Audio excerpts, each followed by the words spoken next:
Hi, welcome back to the channel, Have Roots Will Travel. My name is Lisa Elvin Staltari, and I am a genealogist and, yes, a passionate traveler.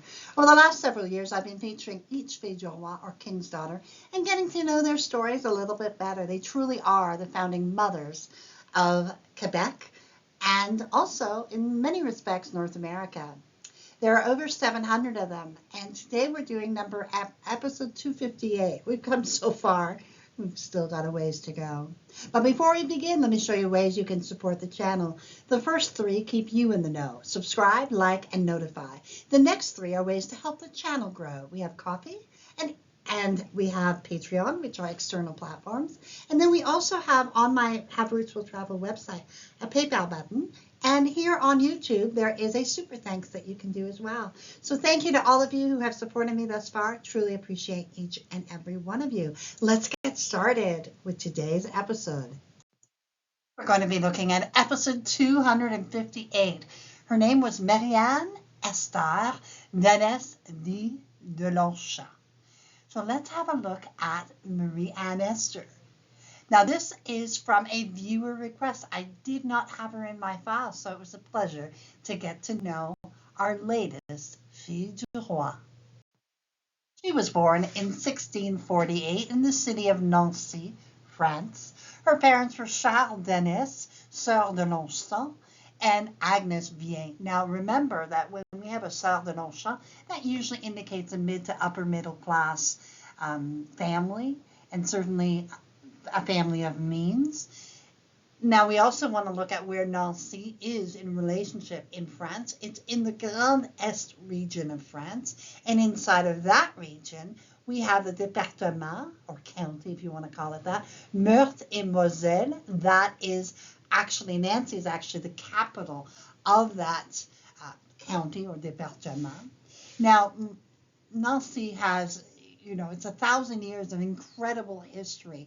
It was at one time the capital of the Duchy of Lorraine, until it was annexed to France. It was joined to France in 1766 as a province, and then Nancy was actually the capital at that time. At one point, it was nicknamed the capital of Eastern France because of its culture and its architecture and just how the people lived. And you can see it, you can feel it in the pictures of Nancy. You can see how proud the people are of the incredible artisans and the architecture and the history and all that they have, overcome, because they witnessed and were part of all of the fights of the Middle Ages and the battles that were fought there.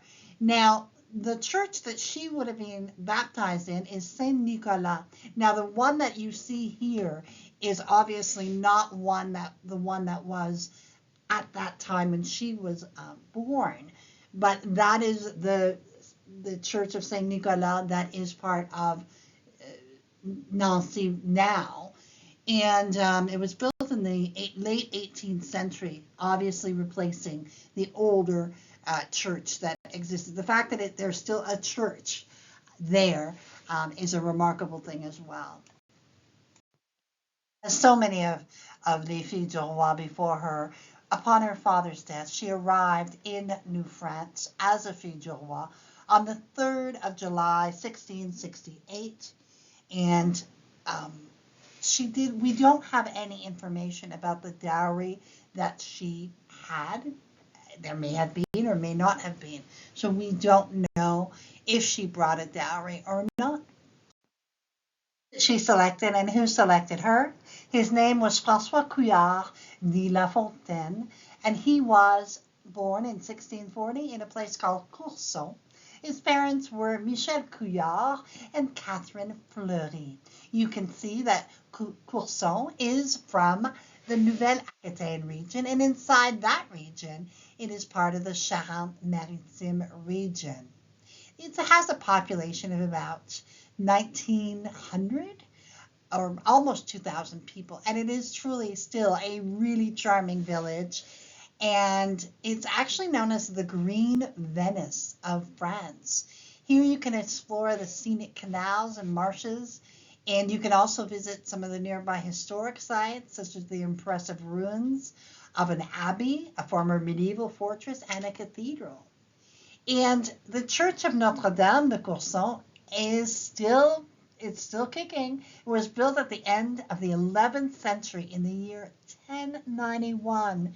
During the Hundred Years' War, the church was equipped with some more defensive elements, the walls and the thickness, but it still, I mean, it looks a little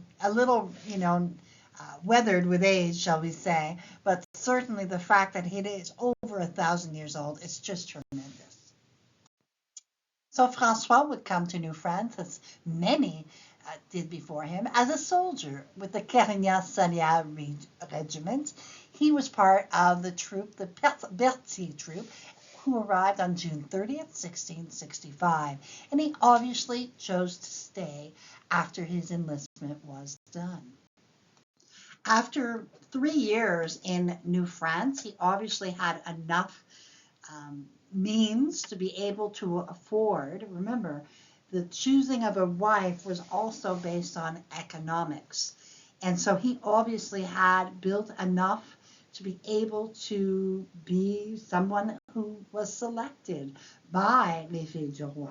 So on October 17th, 1688, Esther married François Couillard in Quebec City. Now, let's have a look at where they settled. So they decided to relocate to Gronde, which I visited actually last summer, which is about halfway between Quebec City and Trois-Rivières. It's located on the north shore of the St. Lawrence River. The name Gronde was actually given to it by Samuel de Champlain himself. Gronde is from the French verb gronder, which means to rumble or roar, and the large number of flats of large pebbles which are in the front, which means that when it's windy, the waters make this great noise.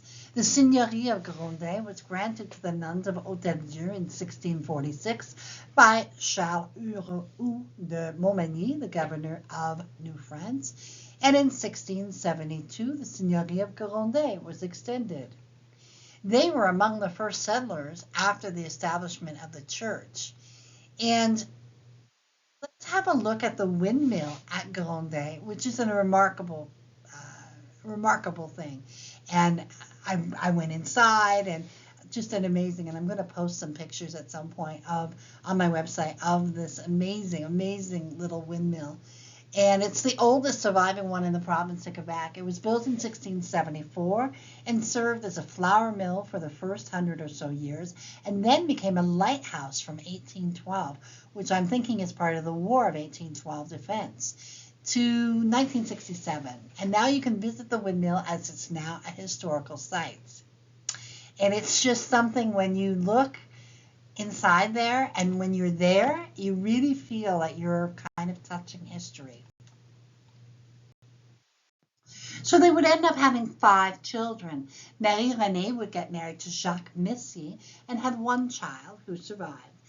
We have Pierre, who did not leave any trace that we know of. We have René Marie, the same thing.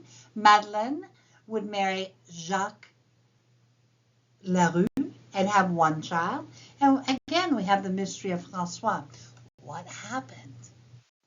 So here's the thing. This is the first time where they are not listed. It's not the first time I couldn't find anybody in the 1681 census, but it was really, really odd.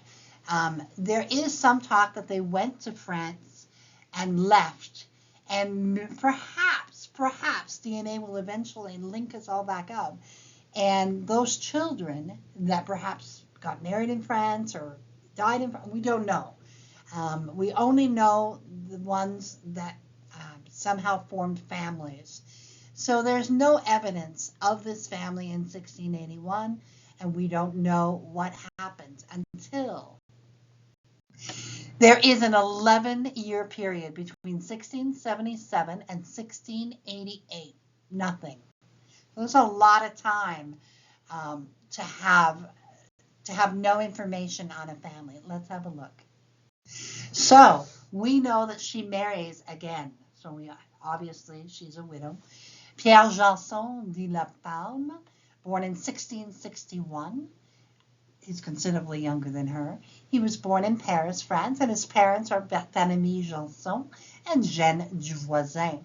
He is from the 6th arrondissement of Paris, and inside of that 6th arrondissement is the church that he would have been baptized in, the Church of Saint-Sulpice. And it is an extraordinary church who they began rebuilding it from 1646. So Pierre would have been one of the very first to be baptized there. And the 6th arrondissement, where he comes from, that area in Paris, is actually sometimes called Luxembourg, which is an extremely cultural and educational area of Paris. So let's find out who this Pierre is. As befits a man who comes from all of that education, he was a man of many talents, an architect, a master mason, and stone cutter. Let's have a look at the marriage between him and Esther. So we know that they are married September 20th, 1688. Whether she was in France and came back a widow, we don't know. All we know is this document proves that she is in Quebec City at that time. Now they would have a child, Catherine, who was born in 1689. Catherine would go on to marry Jean-Baptiste Rapin and would have 4 children, 3 of whom would make it to adulthood. Tragically, Marie-Anne would pass away 3 days after the birth of that daughter from complications from the birth. She was only 41 years old. She and Pierre had been married a mere 9 months. She would leave us with 32 descendants for her very short time on earth. She still left us 32 descendants as of 1729. Pierre himself would go on to marry twice and have 8 children, and he would pass away at the remarkable age of 82. And so ends our story of Marie-Anne Esther, Dannesse dit Longchamps. She lived a very short life and contributed to our story, if you will, 32 descendants, but my viewer is still part of that legacy. So her legacy lives on. So grateful that she came and that she contributed and ultimately sacrificed for the big tapestry that is New France and the story of Quebec and North America. So thank you for your contribution, and we bless your memory, and we are ever so grateful for your sacrifice. And I am also grateful for my patrons and supporters. Thank you, all of you, and my viewers, subscribers. Absolutely, I'm so grateful each and every time I see a new subscriber or a new Patreon. I am so grateful. Thank you so much for your support. It means the world to me. And with that, I say adieu and au revoir until I see you on the next episode of Les Filles du Roi.